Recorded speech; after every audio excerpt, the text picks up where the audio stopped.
Dunyodagi top universitetlarga kirish uchun faqat yaxshi baholar yoki bo'lmasam IELTS o'zi yetarli emas. O'qishga kirish-kirmasligingizni personal statement/letter of motivation hal qilsa, uni ko'rsatib beradigan bizda extracurricular activities degan narsa bor. Ya'ni sizning portfoliongiz. Ana shu portfolioni qanaqa qilib boyitamiz? International conferences, seminars, international forums and etc. Agar shu videoni siz oxirigacha ko'radigan bo'lsangiz, men sizga u joylarda qanaqa qilib qatnashishni o'rgataman va qatnashganda ham bepulga qatnashishni o'rgataman.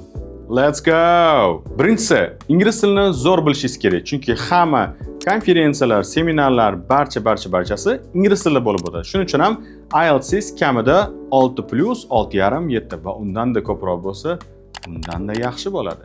Va ikkinchisi, sizga grantlar haqida ma'lumot beradigan manbalarga subs bo'lish.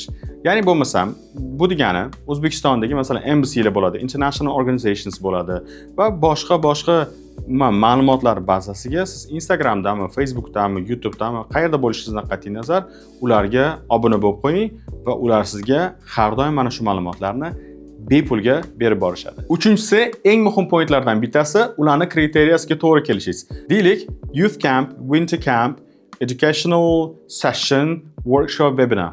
Deylik, siz matematika sohasidan kelgan odamsiz, siz artga apply qila olmaysiz. Chunki sizni backgroundingiz, portfolioyingiz to'g'ri kelmaydi. Shuning uchun ham aynan kriteriyaga обязательно e'tibor bering. Agar e'tibor bermasangiz, fail qilishingiz deyarli 100 ga teng. To'rtinchisi, aynan shu kriteriyalarga qarab endi tayyorlanishni boshlash kerak.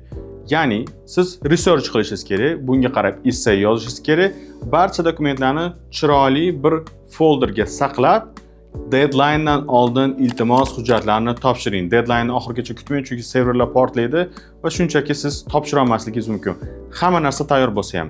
Eng asosiy narsa bu yerda bu zo'r essay yozish. Ana shu zo'r essay sample'i meni Telegram kanalimda. Va the last but not the least, 5-inchisi, hamma narsani qilib bo'ldingiz, endi faqat yaxshi niyat bilan o'zidan so'rab kutish. Dunyoning top universitetlariga 100% grant bilan o'qimoqchi bo'lsangiz, summer camp, winter camp, webinars, international conferencelarda bepulga qatnashmoqchi bo'lsangiz, menga obuna bo'ling va mana shu videoni shu maqsadli insonlarga yuborib qo'ying.